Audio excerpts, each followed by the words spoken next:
ladies and gentlemen, come to the Progressive School of Rock stage I bring now for your visual enjoyment. Michelangelos of motorcycles. They're the Picassos of the world in which we live and ride. First up on the Progressive School of Rock stage to be interrogated, interviewed, Austin Andrella.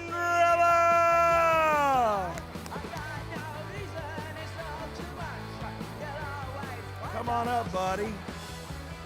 How you doing, man? Good.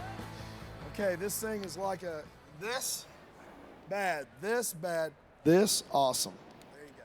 Awesome or Austin? Awesome. All right. Oh, look, see, I did it. Mike taught me that. Not this. Not that. No, not. Bad. Fail. Let's fail. Hey, man, you're an Ohio boy. Yeah. Right here. Where do you live? I live in Portage Lakes. It's just south of Akron, Ohio. And what's that exact street address? No, just kidding. Don't ever give that up. It's like giving the last 3 digits of your on the back of your credit card. Never do that. It's not. Security. They don't need that. Security. You and I have known each other for a while. You've been building some pretty cool stuff. But when I always ask this as the first question. How did you get into riding? Because you didn't start building, you started riding. What did you start riding? Correct. When I was 19, I moved out of the house and bought a Honda CBR 600, brand new. All right. And rode wheelies for a long time and very high speeds. And then I laid it down at about 80 miles an hour and fixed it and kept doing it. So you broke stuff and had to fix it, and that's how you learned to work on motorcycles? Yeah, initially, 12 years ago, my uncle had passed away, and he had 7 or 8 Harley-Davidsons from flatheads up to Evo Sporties, and I bought a rolling chassis off his estate and felt like I had to finish it. So it took me about 5 years to build, just Google and YouTube and researching, and then once I did that one, it was beautiful because I took so long to do it. So everything I do now, I kind of detail. My grandpa's a gunsmith, and I get a lot of my attention to detail from him. So how long then have you been building motorcycles? 12 years. Okay, and we had this conversation earlier with Bob when he was on stage. There's a difference, and some guys get nasty about it, the difference between being a builder and a customizer, and both are important to our industry. Yeah. Not every, there's nothing wrong with the bones of a motorcycle. You can customize it, make it look cool. You do a little bit of both of that in your shop, don't you? Yeah. And what do you prefer to do? Do you prefer to build them from the ground up, or you prefer to take something and kind of change it up? Well, I do about half. What I do is somebody will bring me a stock bike, and it doesn't matter what it is, if it's a Yamaha, Triumph, Harley. As long as it has 2 wheels, I can usually make it look pretty cool. So I'll get some perspective pictures on what they want and put my own twist on it. And it all depends on the budget, how far we can go with it. All right. And you started with, first bike wasn't, but first bike you built was a Harley, but you'll build just about anything. Yeah, correct. Yeah. And even if I don't know anything about it, I do enough research that I can figure it out. Yeah, so, And I know enough people, so. Man, I'm old, so everybody reminds me how old I am. But man, when I was coming up, we didn't have Google, man. Can you imagine how hard it was for us to do stuff?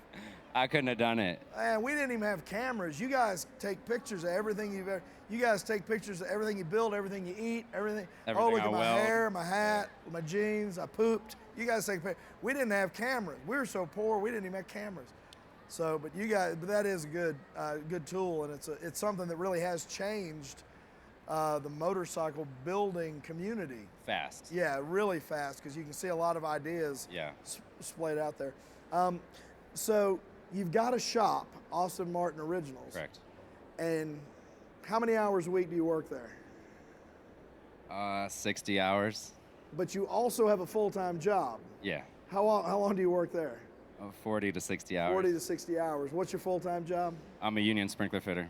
A union sprinkler fitter. See, I think people have this perception of the motorcycle industry that, you build these cool bikes, we get to travel all these places, and we're all filthy rich, we're just ballers, right? Yeah. What they don't realize is we got wives and kids at home. We have to pay to travel. We're not NASCAR drivers. Not Jesse James yet. Yeah, not Jesse James, but You know, and so thank God. Yeah, that was probably a horrible comparison. He's just kind of, never mind. It's not even worth going there. He's not going to see this anyway because it's not about him. True.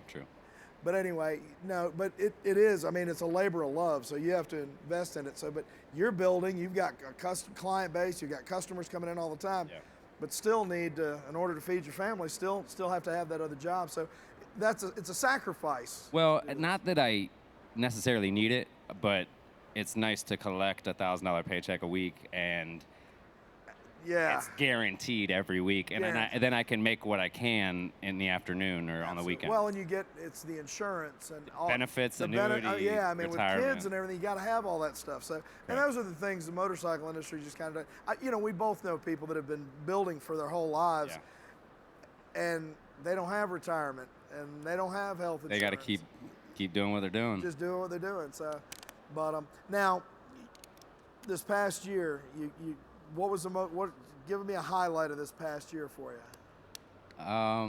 Well, it's only January, so are you talking about? Well, in 2015, you built a lot of really nice bikes. And, I mean, back to like January of last year. Yeah, back to January last year. So let's go to December. Okay. And I won the Manhattan IMS show. You won the Manhattan IMS show, that's right. Yeah. Last year, that was cool. With 1981 XS 400 that a guy brought me, he bought for $75. So. Isn't that crazy? Yeah. That was nice though, right? And then we can go to January, and I won the IMS show here last year with the same bike. Yep. So that was a lucky penny for you right there. Yeah.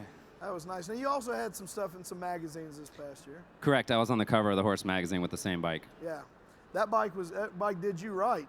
Yes. Yeah. I still have it actually. Do you really? You don't let him have it. You just. Well, when they owe you money, it's hard for them to get the bike. And that's another part of the Bailey Wickham. No, he's a great guy. It hasn't worked out yet. So. Yeah, they're all great guys.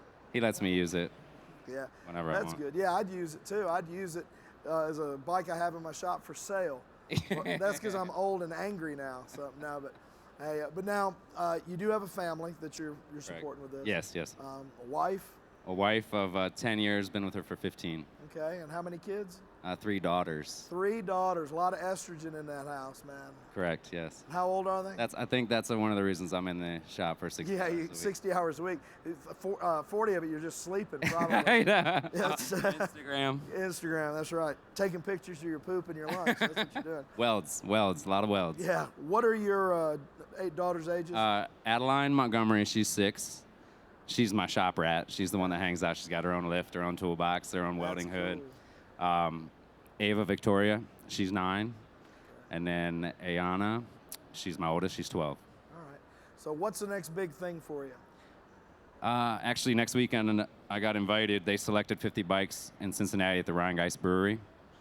And they picked 2 of my bikes. All right. Out of like 110 entries. And what are they going to do with those? It's on the 2nd floor of the actual brewery, and they just have, it's kind of like an invitational. Like a museum? Okay. Yeah, and they set up bikes on kegs and strap them down so they're like set up around this area that's almost as big as this with arches. So that's really nice. Really great. Yeah. Good exposure for you. And then the following weekend, I'm going to the IMS show in Chicago. All right, because there's big money laid out at the JMP Cycles Ultimate Builder Custom Bike Show. Yeah. That's nationals, baby. That's 10 grand, a 120R motor. It's a big deal right there. Yeah. So, well, Austin, I just love watching you. You're a great young guy. You got great integrity. You're doing it right. You're working your ass off. It's paying dividends. And I can't wait to see what comes out of your shop next. Thanks for being with me, buddy. You're welcome. Really appreciate it. Austin Andrella, ladies and gentlemen.